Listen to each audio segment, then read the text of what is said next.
Good afternoon, CFM. Welcome to another week of training. This is our Monday workout. We're gonna get our deload cycle deadlifts in and then a little bit of interval work.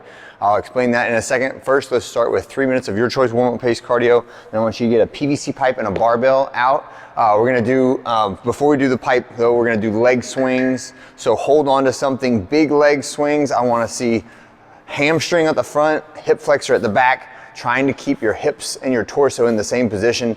So if I'm leaning forward and then leaning backward, that takes away from the stretch that should be going on in the muscles in my legs around my hips. So try to keep your core braced, your hips in the same spot, right? And my leg, my femur moving relative to my torso. And then the same thing on my lateral leg swings. We're getting 10 reps on each leg in each direction while we're holding on to something.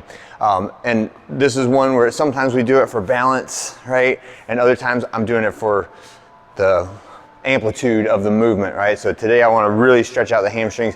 A lot of you guys, if you did your 1 rep max deadlifts, you'll still be feeling it today, and you'll still be feeling it for the rest of the week. If you did a really hefty effort on that 1 rep max deadlift, it should take like 7 to 10 to 12 days to fully recover from a max effort deadlift neurologically, okay?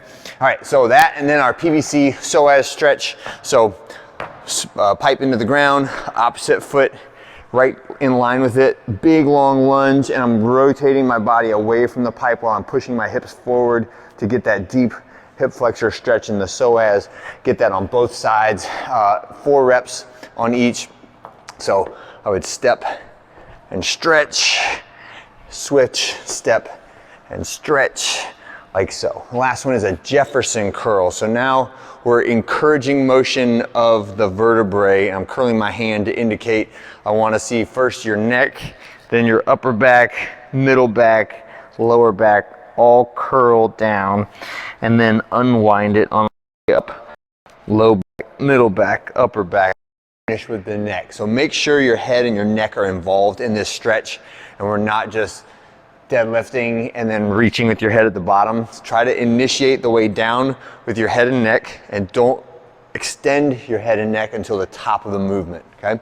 And that will encourage that sequential folding and rolling of the vertebrae and the nice gentle motion between your vertebrae that can be helpful and kind of move the muscles around, move the ligaments and tendons around, and just stimulate blood flow and fluid flow around those. And that should feel good. It shouldn't feel painful. And if you get to a jamming point or something that like stabs or feels bad, back away from it, okay? It should be a nice gentle stretch.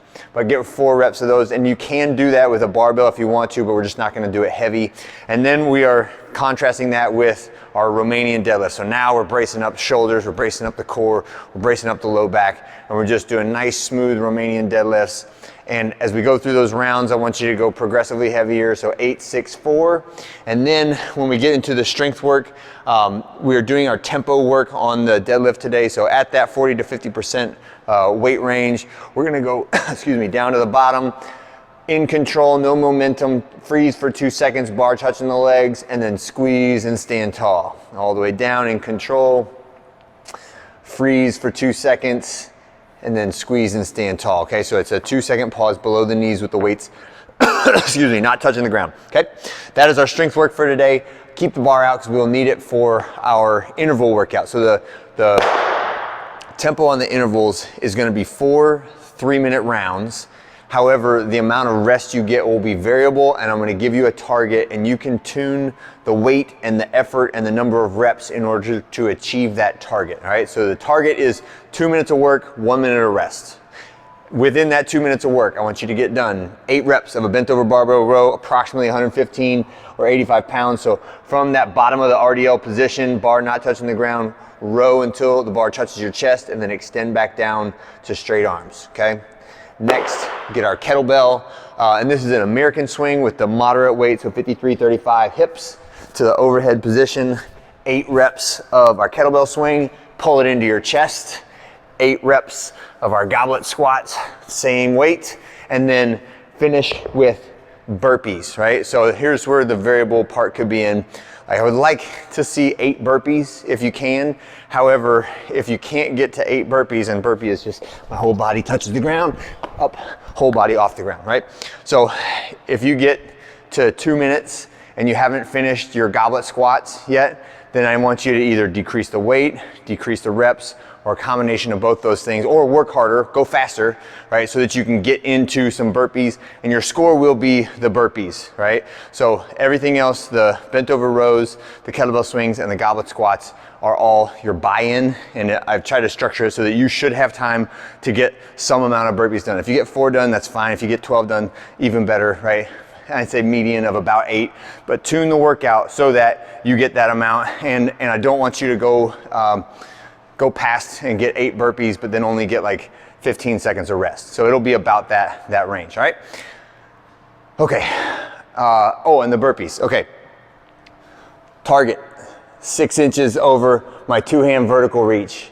So not quite there, but oh yeah, this would be a good one, okay? So that top bar, right? Drop my body to the bar, or drop my body to the ground, and then up. And for me, I would have to touch that top bar every time, right? So that's another little twist. And that's just for consistency, to keep you jumping the same amount of height and not have the movement decay as we go through it, all right? So it's 2 minutes to get through all that stuff, and then a minute of rest. And that's kind of our target for the day. That's it for today. Hope you guys have a great one. See you tomorrow.